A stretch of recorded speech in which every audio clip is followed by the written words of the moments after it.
Okay, this video is for a student of mine, David, working on the Nocturne Opus 54 from a set of Grieg lyric pieces.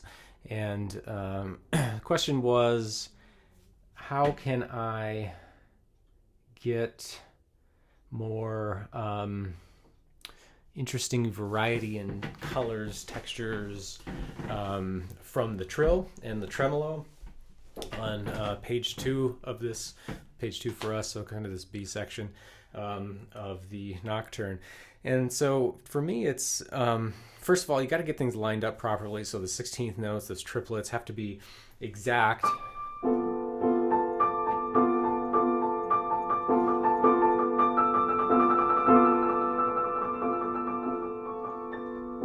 So, and then the trill happens. So it's not something that, he's written out in a accelerando into the trill. So don't, assume that that is flexible. Like, you don't have to line things up. That's really got to be notated properly. And then the trill itself is the variability.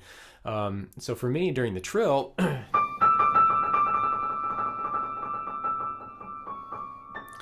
I would, I tend to do this a lot with my trills, would be to have the beginnings and the ends kind of slower than the middle. So the middle being the most compressed, fastest part of the trill.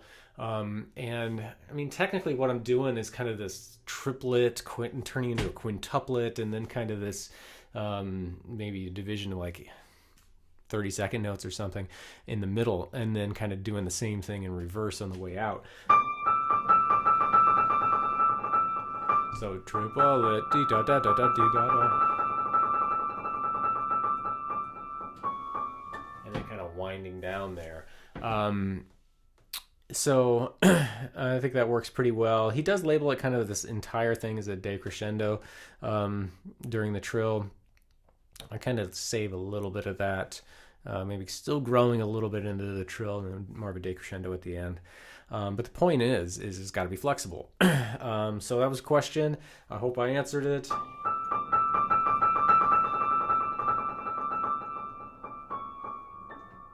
And practice having variability to it.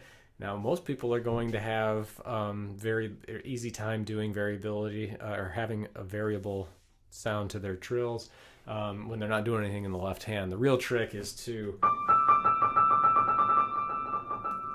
do something in the other hand while the trill is happening, right? So in this case, this.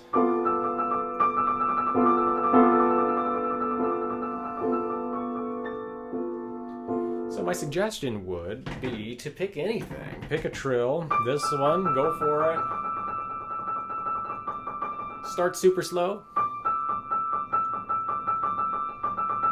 Speed up.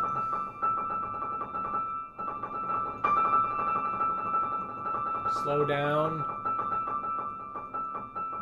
but maintain a steady tempo.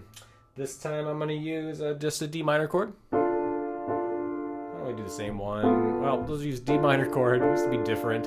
And I'm going to just do the same thing over and over again. D minor on a pulse, and I don't want to stop that. And I'm going to have a variability trill or variable trill on top.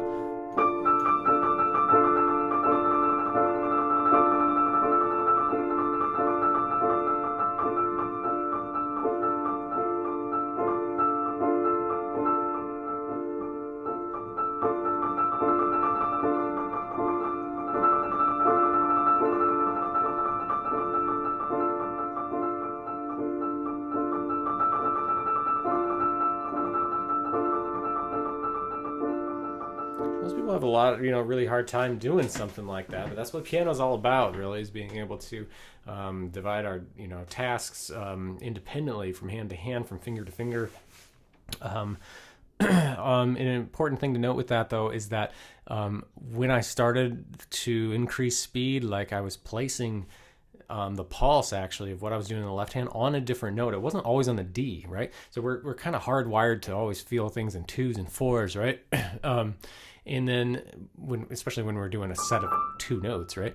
But it's important to kind of use the ideas of triplets or quintuplets, an odd number like that, to divide it differently so that a different note falls on that pulse. So D, E, right? D, E, and then just let it kind of flutter from there.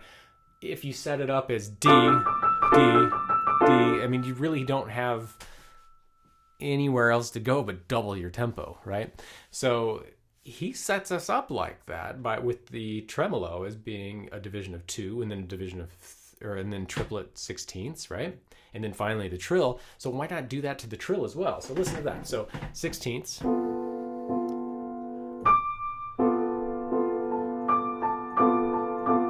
triplets,